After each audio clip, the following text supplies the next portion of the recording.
Bismillahirrahmanirrahim. Qala al-musannifu rahimallahu ta'ala wa nafa'ana bi'ulumi fid dharain. Amin.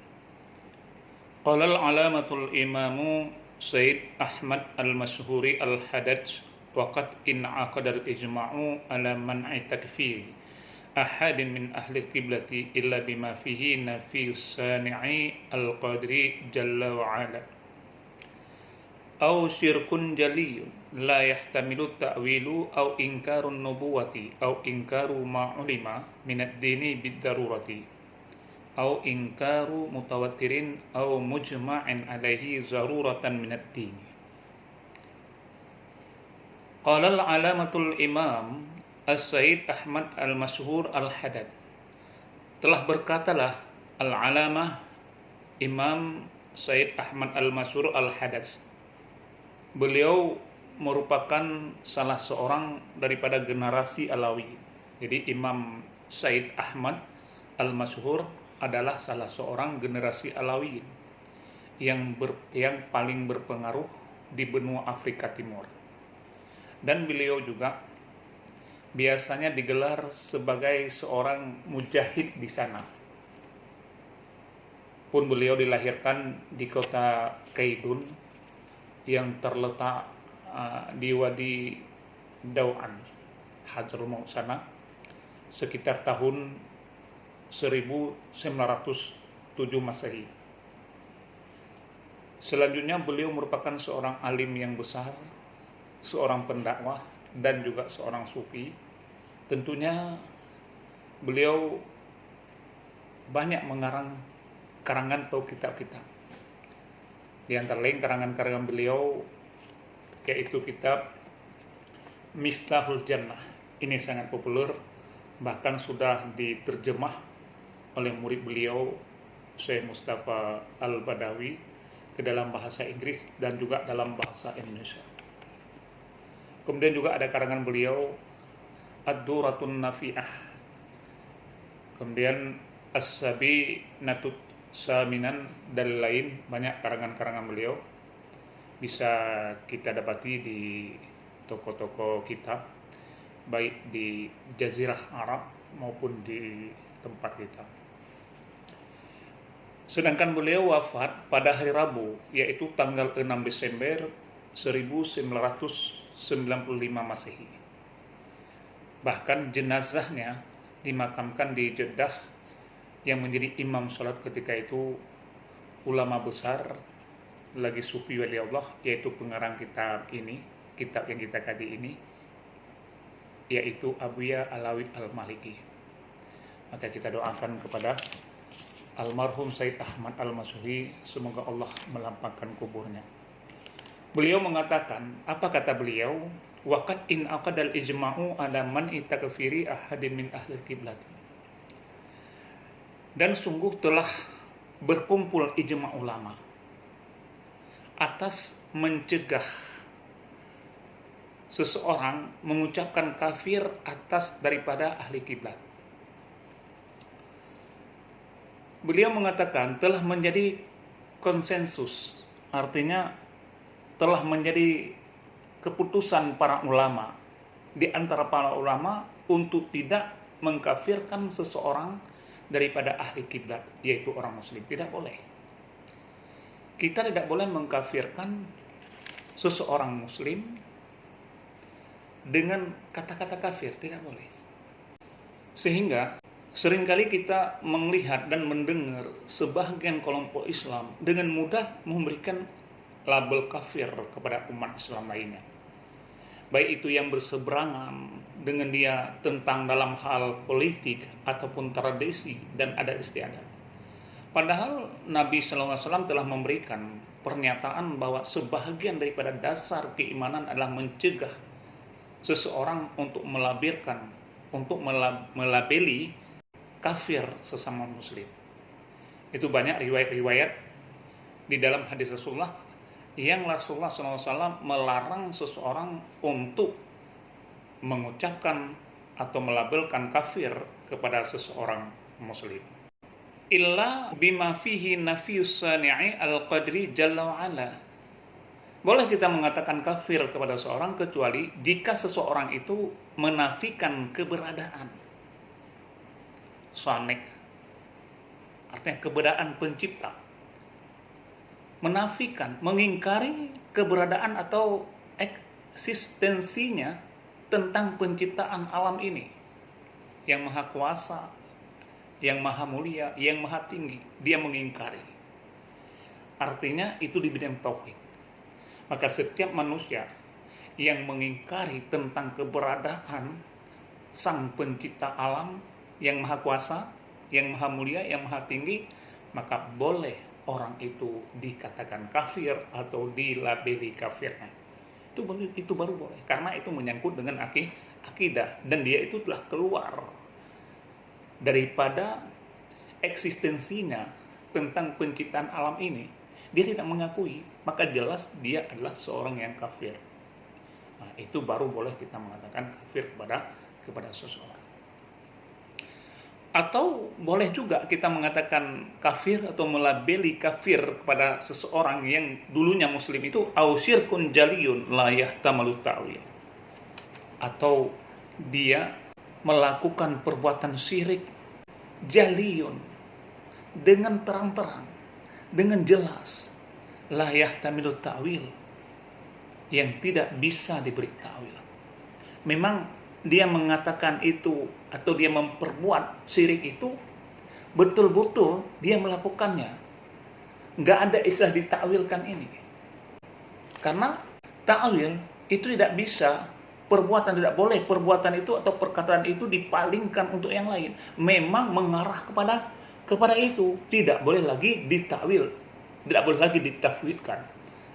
Nah, jadi apabila seseorang sudah ciri dengan jelas-jelas yang perkataan itu tidak bisa ditakwilkan kepada yang lain, kemudian perbuatannya tidak bisa ditakwilkan kepada yang lain, maka jelas orang itu boleh kita mengucapkan kafir atau melabeli dengan kafirnya.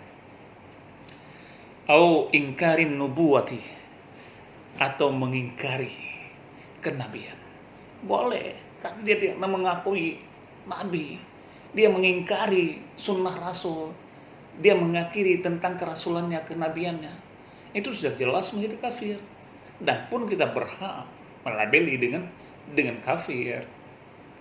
Au ingkaru ma'ulima minad-dini bizarurah. Atau juga boleh kita mengatakan kafir kepada seseorang. Ingkaru ma'ulima minad-dini bizarurah. Mengingkari barang yang telah diketahuikan akan dia daripada agama dengan sangat mudah, dengan zaruri. Mengingkari sesuatu yang diketahui secara jelas dalam agama Islam. Itu sudah jelas, dalam agama Islam itu wajib, itu haram, itu halal. Dia mengingkari itu. Memang sudah jelas. Tentang keharaman itu jelas, kehalalan itu jelas. Tapi dia mengingkari. Itu pun dia sudah menjadi kafir, dan boleh kita mengatakan kafir kepada orang tersebut. Au ingkaru mutawatir, atau mengingkari hadis mutawatir. Hadis mutawatir merupakan suatu ilmu yang zaruri, yaitu ilmu yang tidak membutuhkan suatu observasi kata orang, karena sudah jelas dan didukung oleh keyakinan yang kuat. Orang yang mengingkari mutawatir atau hadis mutawatir itu bisa dihukumi kafir. Maka boleh kita mengatakan kepada orang itu adalah kafir. Selanjutnya, au mujma'in alaihi zarurati minad-dini, atau mujma'in alaihi zaruratan minad-dini, atau mengingkari perkara-perkara yang telah disepakati secara pasti dalam agama. Hal itu sudah pasti pulang, hal itu sudah pasti polin, hal ini sudah pasti haram, hal itu sudah pasti halal. Jadi dia ingkari itu. Maka mengingkari hasil ijma memang, maka mengingkari yang sudah dipastikan di dalam agama bahwa itu sudah pasti, perkara itu sudah pasti, banyak dalil dan banyak fatwa-fatwa, ijma ulama mendukung dalil tersebut, dia mengingkari, maka dia itu sudah kafir. Beda mengingkari hasil ijma ulama secara dzanni, bukan zaruri di dalam agama. Ini secara dzanni. Nah, maka para ulama telah sepakat hal itu tidak sampai mengakibatkan seseorang menjadi kafir, karena itu sifatnya dzanni, karena ijma daripada dzanni. Ini sudah pasti qurratan dini. Mengingkari perkara yang telah disepakati secara pasti dalam agama, maka dihukumi dia itu adalah kafir. Maka hati-hati kita, baik dalam pembicaraan maupun dalam perkataan maupun dalam perbuatan, tingkah laku dan sebagainya. Jangan sekali-kali kita menjurus kepada kafir. Begitu juga kita mengatakan kepada seseorang dengan tanpa dalil yang akurat bahwa dia itu sudah kafir, tidak ada bukti, maka tidak boleh kita mengatakan kafir kepada orang itu. Jadi kesimpulannya adalah, seseorang yang mengkafirkan seseorang, maka harus diteliti dulu. Apabila ia menuduh tanpa adanya takwil, artinya penjelasan, interpretasi kata orang, maka ia pantas mendapatkan celaan, dan tak jarang ia sendirilah yang menjadi kafir. Maka harus hati-hati. Dan apabila ia menuduh dengan adanya takwil, penjelasan, interpretasi, maka pun dipertimbangkan, seandainya ia menuduh tanpa alasan yang diperkenankan, maka ia pantas mendapatkan celaan, akan tetapi ia tidak sampai derajatnya kepada kafir. Bahkan ia harus menunjukkan segi kesalahan orang yang ia tuduhkan kafir, serta ia harus menegurnya dengan perbuatan yang pantas. Itu pernah diutarakan oleh Syekh Ibnu Hajar Al-Asqalani di dalam Fathul Bari. Dijelaskan oleh Syekh Ibnu Hajar Al-Asqalani di dalam kitab karangannya Fathul Bari. Walhasil, kita harus mampu mencari sisi keimanan daripada seseorang yang didudukan kafir. Karena pada dasarnya, keimanan adalah suatu hal yang telah diyakini oleh segenap umat Islam. Sedangkan tuduhan kafir adalah sebuah hal yang baru, yang penuh dengan keraguan, dan membutuhkan bukti yang jelas. Oleh karena itu, Imam Malik bin Anas sebagai pendiri mazhab Maliki, beliau pernah mengatakan, "Man sadara anhu yahtamilul kufru min tis'atin wa tis'ina wajhan wa yahtamilul iman min wajhi humila amruhu 'alal imani." Beliau mengatakan, barang siapa yang muncul daripadanya perkara yang kemungkinan menyebabkan kafir dari 99 sudut pandang, dan ada kemungkinan ia tetap dalam keimanan dari satu sudut pandangnya, maka ia dihukumi tetap dalam keimanan. Itu kata Imam Malik.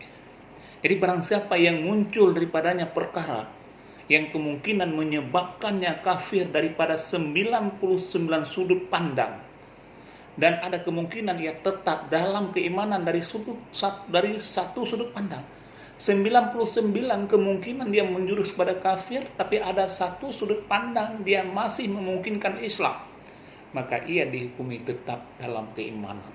Begitu tegasnya Imam Malik yang disebutkan di dalam Syarah An-Nawawi atas Sahih Muslim.